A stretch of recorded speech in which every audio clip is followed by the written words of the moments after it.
Assalamualaikum warahmatullahi wabarakatuh. Perkenalkan, nama saya Muhammad Haris Masibi dengan NIM 6122510270. Saya dari RA5. Di sini saya akan menjelaskan tentang penyebab terjadinya korupsi, yaitu dari mata kuliah pendidikan anti korupsi yang diampu oleh Bapak Robi Nutresa SH MH CPM. Baik, sebelum kita ke pembahasan utama, yaitu tentang faktor penyebab terjadinya korupsi, saya menjelaskan apa sih itu korupsi. Sejauh mana yang sudah kita tahu ya, korupsi adalah suatu tindakan atau upaya yang dilakukan untuk merugikan suatu negara dengan cara menggelapkan dana, yang dimana kita tahu korupsi biasa terjadi itu di kalangan atas ya.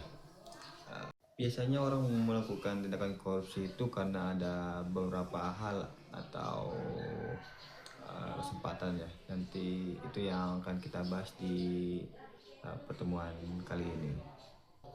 Baik, langsung saja kita ke pembahasan utama, yaitu tentang faktor penyebab terjadi korupsi. Mungkin yang pertama karena aspek politik, yang dimana pada saat pemilu dia mengeluarkan uang yang begitu banyak sampai puluhan miliar hanya untuk terpilih menjadi anggota dewan.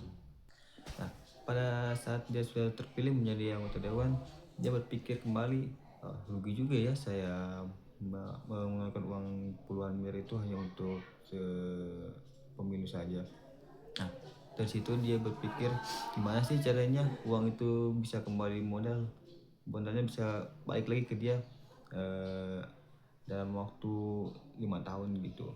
Dan itu mungkin dia akan lakukan hal apapun itu, terutama dalam tindak korupsi.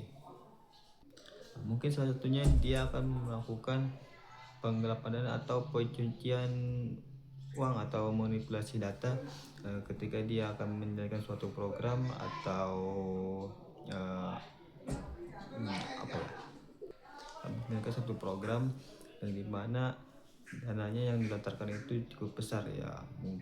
Dari situ dia bakalan melakukan tindakan korupsi, walaupun sedikit uang yang diambil tetap saja itu merugikan suatu negara. Terus ada lagi yang namanya lemahnya pengawasan, yang dimana pejabat lebih mudah atau lebih luas untuk melakukan korupsi ya, karena tidak ada pengawasan atau konsekuensi yang bisa menyebabkan mereka tidak menyebabkan korupsi. Ada lagi yang namanya penegakan hukum yang lemah, dimana penegakan hukum ini lebih condong ke tumpul ke atas tajam ke bawah, yang dimana para pejabat ini merasa aman mereka untuk melakukan tindakan korupsi karena hukum di Indonesia ini lemah ketika melihat atau pejabat melakukan tindak korupsi. Sedangkan rakyat kecil melakukan suatu hal kecil aja kesalahan mereka bisa hukum, sedangkan kalau untuk pejabat mereka melakukan korupsi besar-besar saja mereka biarkan saja. Lagi yaitu kurangnya transparansi atau keterbukaan terhadap masyarakat, di mana para pejabat ini sering ketika melakukan suatu proyek atau apa, mereka lebih condong menyembunyikan datanya atau tidak transparansi atau memperlihatkan ke publik atau ke masyarakat, sehingga mereka lebih enak melakukan tindakan korupsi tersebut. Dari materi yang tadi bisa kita ambil atau simpulkan di mana kenapa sih mereka bisa melakukan tindakan korupsi tersebut? Ya, dikarenakan adanya kesempatan atau peluang bagi mereka untuk melakukan tindakan korupsi. Ya, inilah yang harus kita benahi atau kita cegah supaya mereka itu tidak bisa melakukan tindakan korupsi ya, yang bisa merugikan suatu negara. Dengan cara apa kita mencegah untuk terjadinya mereka melakukan tindakan korupsi? Dengan cara kita perbaiki sistem penegak hukumnya supaya mereka tidak bisa korupsi atau mereka takut untuk melakukan korupsi. Dengan cara kita jangan takut untuk melakukan tindakan hukum yang tegas bagi para pelaku koruptor atau pelaku korupsi.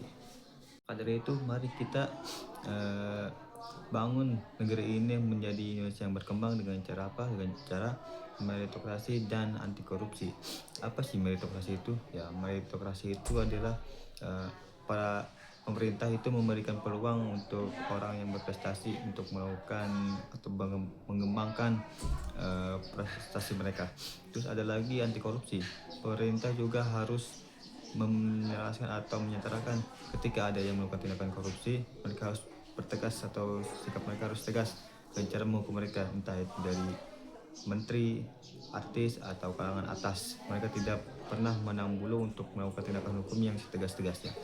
Untuk anak muda di seluruh Indonesia, mari kita bangun pikiran kita, mari kita belajar terus untuk menjadi orang yang pintar dan berguna untuk nusa dan bangsa ini. Karena seperti kata Tan Malaka ya, pemerintah itu tidak takut dengan masyarakat miskin, tapi pemerintah itu takut dengan masyarakat yang pintar.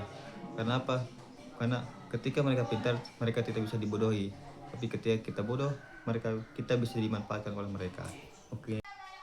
Terima kasih untuk kesempatan yang luar biasa ini. Ingatlah, jika setiap langkah yang kita ambil adalah peluang untuk berkembang, belajar, dan tumbuh. Mari jadikan setiap pengalaman sebagai pelajaran, setiap tantangan sebagai dorongan, dan setiap pencapaian sebagai motivasi untuk terus maju. Dan jadilah anak muda yang mempunyai cita-cita tinggi, seperti kata pepatah, bercita-citalah setinggi langit. Ketika kamu jatuh, kamu akan jatuh di antara bintang-bintang. Mungkin itu saja yang bisa saya sampaikan di materi kali ini. Semuanya, topik Wassalamualaikum warahmatullahi wabarakatuh.